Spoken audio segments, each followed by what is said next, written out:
Tens of millions of families with Alzheimer's disease and dementia all over the world, including our family. We are Alz In The Fam. I'm Alan Fair. And I'm Polly Fair Noyes. We're siblings, we are parents, but we're also caregivers. This is our podcast. This is our support group. Welcome to our family. Alzheimer's sucks, but this family lives, laughs, and learns as we fight for a cure. Welcome.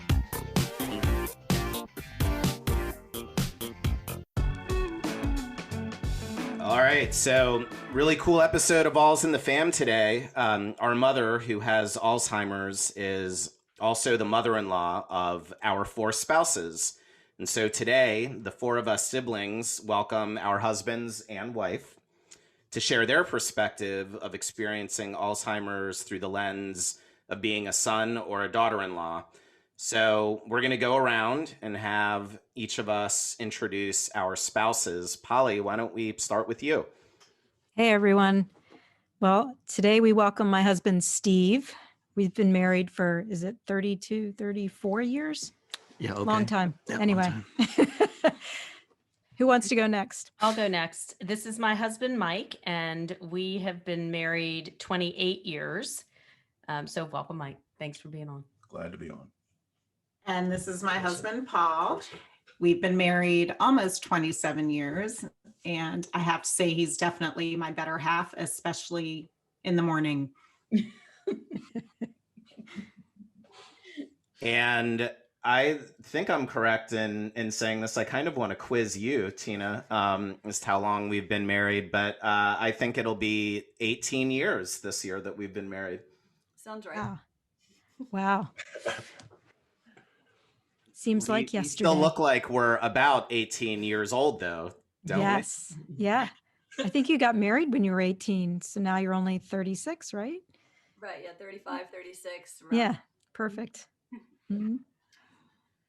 So let's talk a little bit about our mom, your mother-in-law, Carmen, and love to hear from Paul on tell us a little bit about Carmen before she got sick.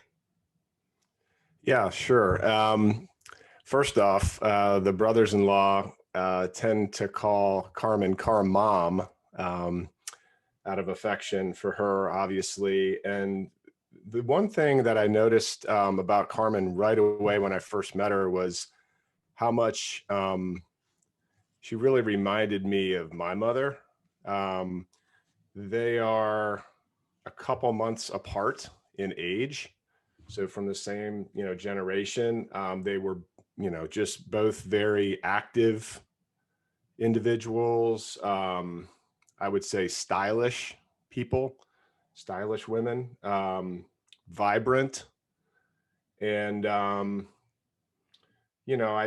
just thought that she really exemplified what it means to be a very caring mother for her children. And it was obvious how much, she cared for all of you guys on the call. If I could add to that, it would be that she really reveled in the family. She was at her happiest when everybody was together. She was already, a happy person to begin with, but when everybody was together, that's when she beamed. She really glowed and radiated. And just to add, she loved being around the grandkids. She was that was the highlight, I think, of her day, her week, whatever the case may be. Yeah, nice to remember that her sense of style, and nice to think about your mom as well. They actually kind of looked alike a little bit, even, which is very, very cool. So Steve, who is Polly's husband, what's your earliest memory of realizing that something was off or not quite right with Carmen, Car-Mom? It was a number of things. In fact, if you go to alz.org, 10 signs, it gives you the 10 signs. And among the things that we noticed were the long walks in Alney and worrying about her finding her way home. That was a real concern. But there were times when there could be gaps in the conversation, a little bit of general confusion. When she was here, she would tend to look out the window and be very concerned with the weather, and oftentimes repeating the same thing, and putting away the dishes in curious locations, but always trying to be helpful. Nothing like finding a plate in the cereal cabinet. That's right. Every day's an adventure. Yeah, Or the refrigerator. that's right. And so, Tina, you have an interesting memory of realizing that something wasn't quite right with Carmen. We kind of track her descent into Alzheimer's. It sort of hits the 11-year trajectory of our oldest son's life. And so there was this incident when he was just an infant with her. You want to tell us that story? Yeah, I think what's interesting for us is that before we had children, I think we went down to Virginia, 2 times a year. So we weren't in the day-to-day to really see the changes and really, see what was going on. And when we had Marcos, I remember, I think he was like 9 months, and it was the first time Alan and I both had to travel for work at the same week. But we were excited that, Carmen was retired and was there, and she was amazing with our kids and so patient, way more patient than I am. And she said, I'll take care of Marcos, because my mom was working at the time, and my mom can take him on the weekend. I believe it was one day in, we were both out of town, and Polly called Alan and said, no, she cannot take care of Marcos. And what we discovered is that it was in the summer, and she had wrapped him up in blankets and layered him in clothes and kept thinking he was cold, and he developed a rash, and then she thought he was sick. So at that point, I think Polly, it was you that took him over to my mom's house pretty much earlier than anticipated in the trip. But we came to this realization that, wow, we were looking forward to having Carmen in their life in such a way, and that realization that she couldn't do it, that she wasn't going to be able to do it, it was hard. Yeah, which was tough on us because we saw what a wonderful grandmother she was to all of your kids, and with Tina and I being, 8 to 12 years younger than all of you, we were kind of felt, a little cheated and disappointed in that our kids wouldn't be able to have the same type of relationship with Carmen that your kids were able to. So. Yeah, you were gypped a bit. She was a pretty good babysitter. She was the type you could drop the kids overnight and feel 100% comfortable. Not so much by the time our kids came along. No. I mean, there was even, we were asking Tina's mom last night, because ultimately Marcos was delivered to Tina's mother's house, and Tina's mom was even remembering our mom saying that there were ants in the diaper bag, and that was the source of the rash. And, there were no ants in the diaper bag. Maybe some mushed bananas and Cheerios, but no. I remember she no was ants. having a hard time putting the bottles together too. Yeah. And being able to put the bottles together and measure. So that we kind of saw a little bit earlier, but didn't think much of it. Yeah, we kind of knew an early warning sign was, these very sophisticated bottles that maybe your kids didn't grow up with in the Industrial Revolution. Back when they first invented plastic. Parts, I guess somewhere in one of those parts it gets rid of the gassiness or something, and less colicky babies. But we kind of knew she isn't going to put that together, right? But whatever, it should still get in his mouth, okay? You gotta just have the kind with the bag that drops in. Yeah. The old-fashioned Playtex. Yeah. Yes. Alan, this doesn't go to the second question as much as the first, but have to mention the fact that if not for Carmen, I don't know how we would have survived having the twins and all that entailed. And I mean, she was with us essentially 24/7 for how long, honey? Oh, I mean, 7 years. yeah, I mean, 7 years. Yeah. And speaking of bottles, I remember when our kids had really bad reflux, the doctor wanted us to put rice cereal in their bottles. And I was so overwhelmed myself trying to figure out what that meant and how I was supposed to, feed my kids cereal through a bottle. And she just, said, go to the store, get the bottles.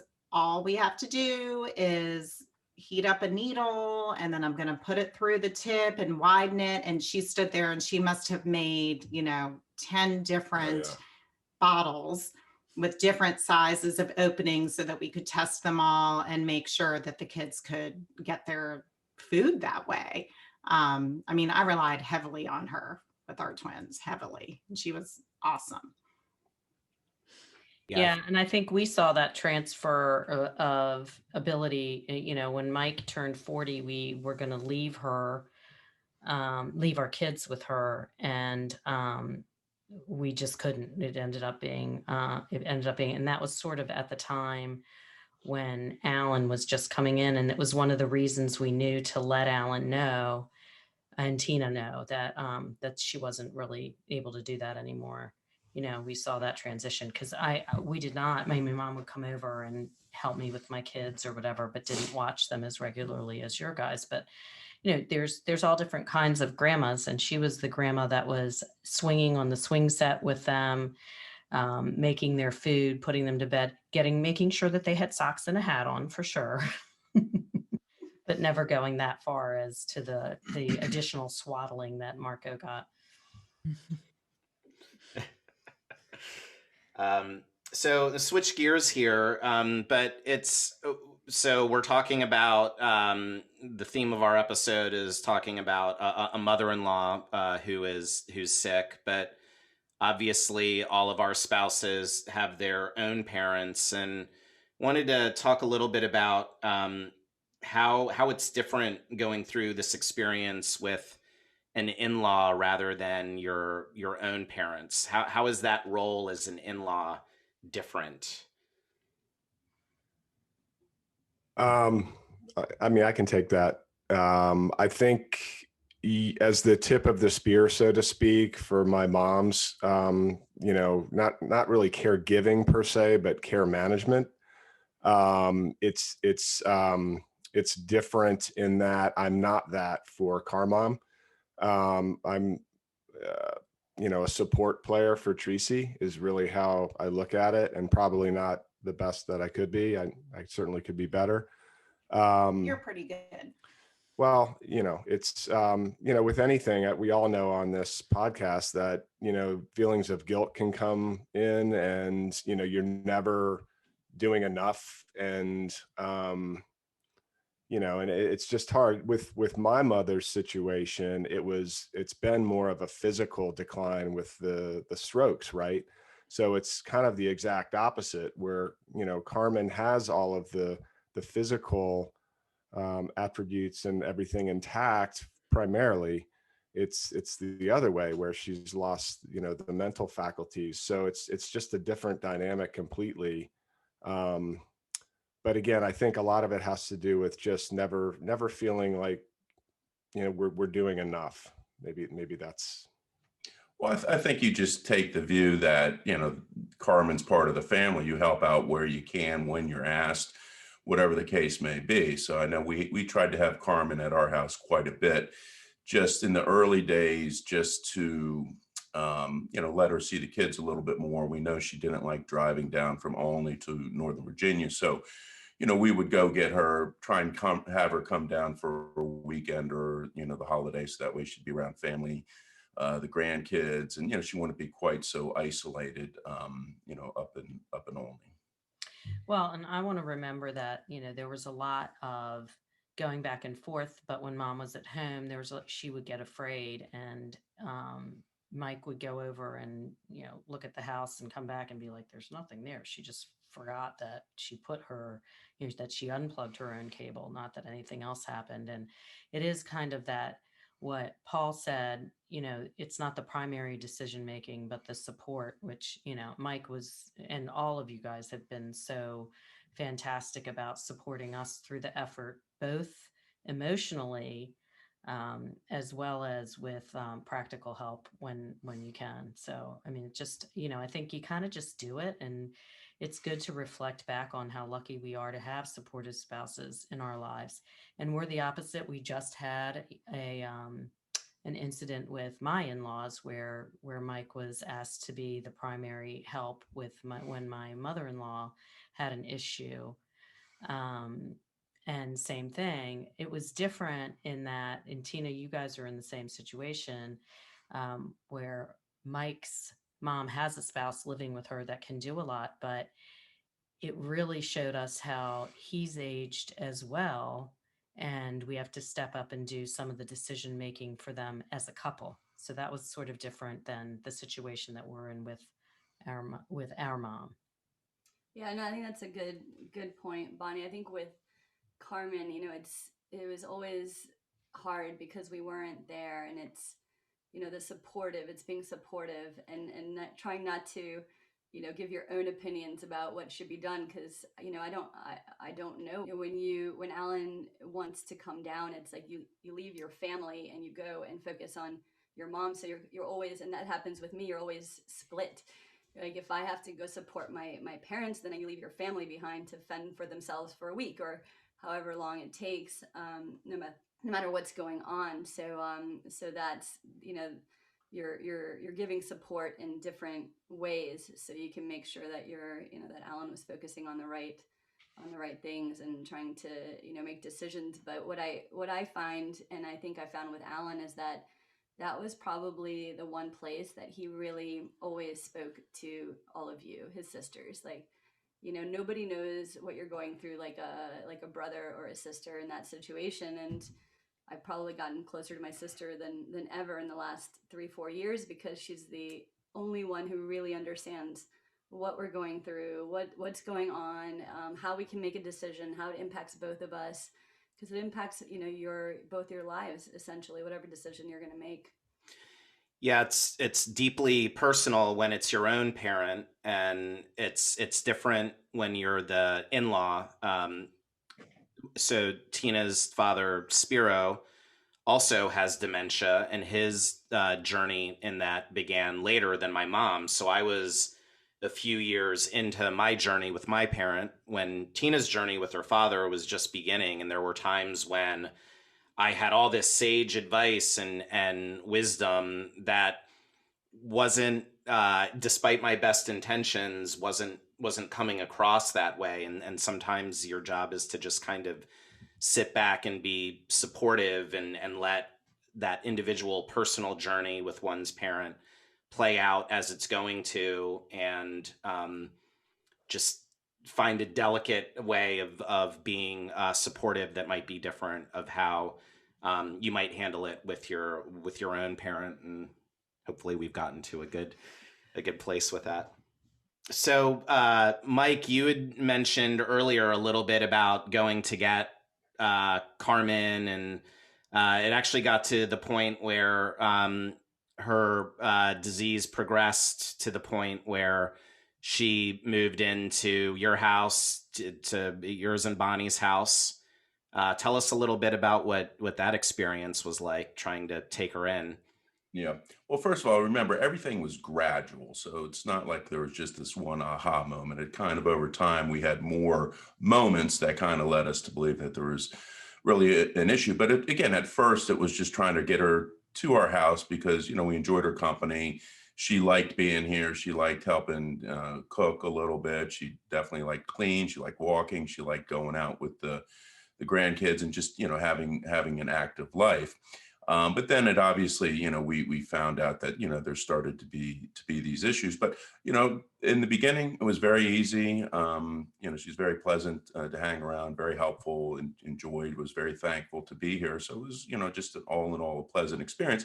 Then over time, you started to notice, again, we had talked about the dishes being put away in an odd spot, or she had a couple go-to recipes that were excellent, but she kind of forgot, well, what were the ingredients and that type of thing. And then we'd have her for a long weekend, and, every morning she packed to go home, and we'd say, well, no, it's, X Christmas weekend, whatever the case may be, you're going to be here for a couple days. But every morning she was packed and ready to go. So she was losing, losing a little bit touch with reality. And then again, the big thing was, she'd constantly, repeat herself. And it was fine. I liked watching golf while I was cooking on weekends, and she'd say, "Oh, wouldn't you like to be there?" And of course you would. It's icy here, and it's they're in California. It's gorgeous. So, but she several times during the several times, several hundred. but you just kind of shrugged your shoulders, and it's kind of funny, and you just said, "Yeah, I'd love to be there." But again, it was pleasant while she was here, but then it morphed into where she really needed 24/7 coverage. She liked to walk in our neighborhood and that type of thing, but it was she was almost like, I don't want to say a toddler, but she was on you the whole time, and you couldn't say, "Well, why don't you sit down and watch this for a little bit while we're going to run an errand?" She'd forget what she was doing. So again, it came to be a 24 hour responsibility, which we tried to do as best we can, but obviously with kids' jobs and whatnot, that just became not a feasible option long term.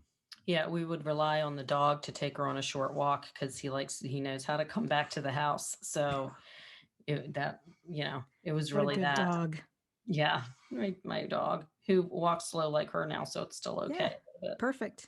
So maybe there's a good business in dogs that can be trained for Alzheimer's patients that ensure that they get home. yeah, I'm sure that I'm sure, because that definitely worked for her. She would go out one way or another, and the dog would eventually pull her back home. And she still knows when she's in front of the house that it's the house. We think. It's been a while. It has been a little while, but again, even going to the last time she spent the night here, which was pre-COVID, so it's been over a year.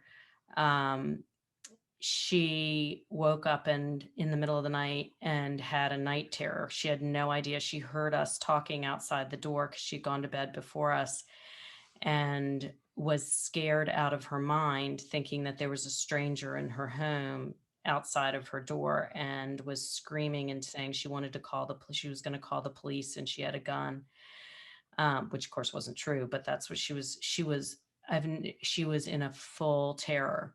And, it breaks your heart with that when something like that happens. And finally, I was able to get through the terror to make her understand and open the door. And she was still so confused. So to go from her having, we still call it grandma's room in our house where she was staying, and watch that progression through her not understanding at all where she was when she woke up is really a stark contrast. And technically, we are in Carmen's room here. Yeah.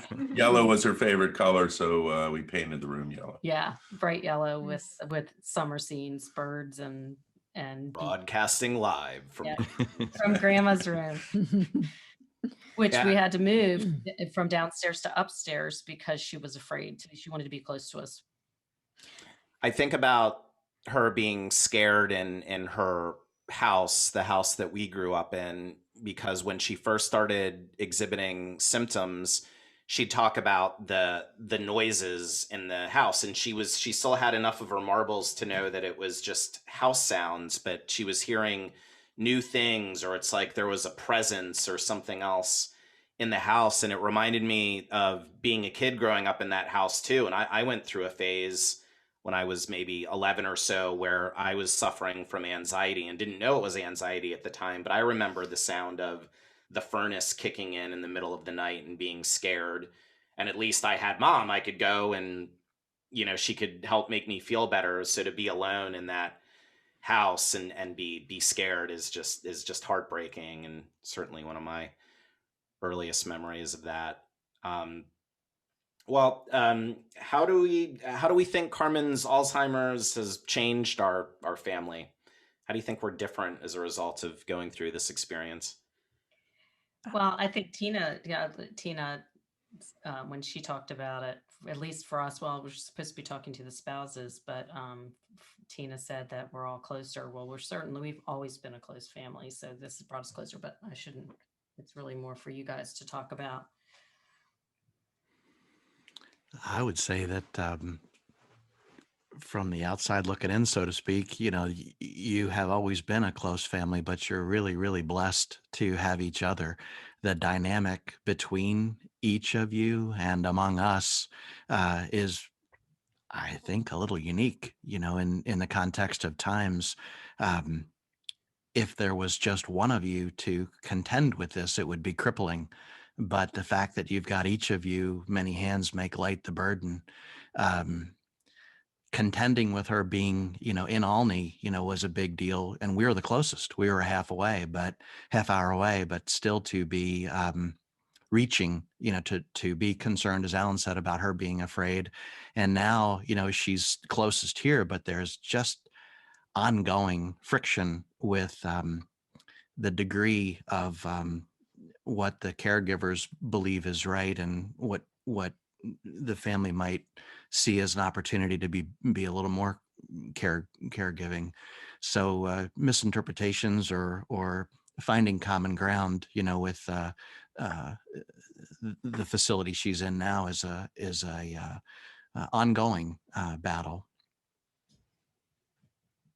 Yeah, I think that's right and well said. Were you going to say something, Polly?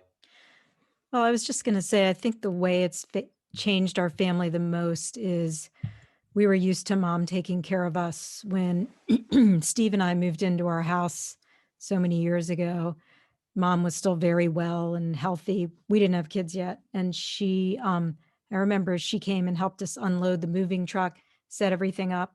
She had so much energy, did all that. And remember, Steve's brothers came by, and by the time they arrived, Mom had done so much and they were amazed by her.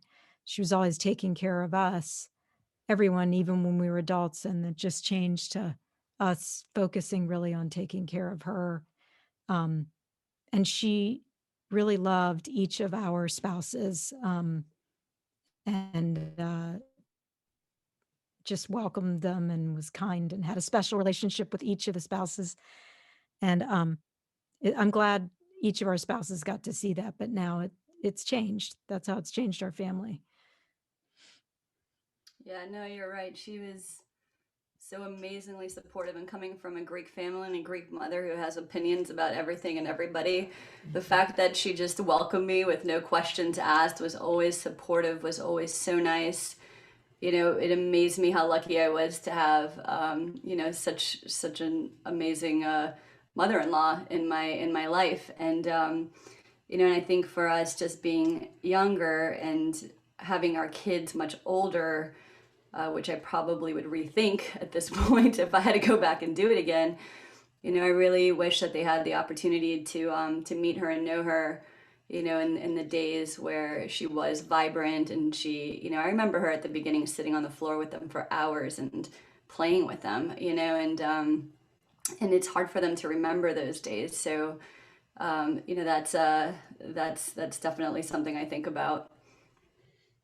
Yeah, I want to just say that, the Fair clan, the Fair siblings have really rallied around this. And the way that you guys, for lack of a better phrase, just kind of pass the baton back and forth and keep things just moving is amazing. Tina, you just brought up a really interesting point I was thinking of. With my mom, you guys all met her pre-stroke, which I feel so blessed that's the case, but my kids never did. So they always know, Nana as someone who's been in a wheelchair or in a bed, or just, they never really knew the vibrant person she was. And I'm glad that all of our kids and maybe not so much, with Ava, but they did know Grandma, right? As that person. So that we should all feel blessed for that. That's important. Yeah. And I think that us siblings all feel very blessed to have supportive spouses through this. when you think about the sacrifices that all of you have had to make for us in this journey. We couldn't have done this without each other, and couldn't have done this without strong support from our husbands and wife throughout all of this. So it's such an overwhelming challenge for society, though. So many, 50 million people, 5 million in the United States. I mean, it's a brutal thing for everybody to contend with. And some would say, there, but for the grace of God, go I. Very true. Well, we are Alz in the Fam, and sure are great to have a strong, supportive, extended family. Thanks for being here. Thanks for listening to Alz in the Fam. In the fight against Alzheimer's and dementia, we are all family. Find us at Alz in the Fam on Instagram, Twitter, Facebook, YouTube, and on our website, alzinthefampodcast.com. We appreciate you clicking that subscribe button on Apple, Google, Spotify, or whatever your favorite podcast catcher may be. Alzheimer's sucks, but we are in it together. We are Alz in the Family. Talk soon.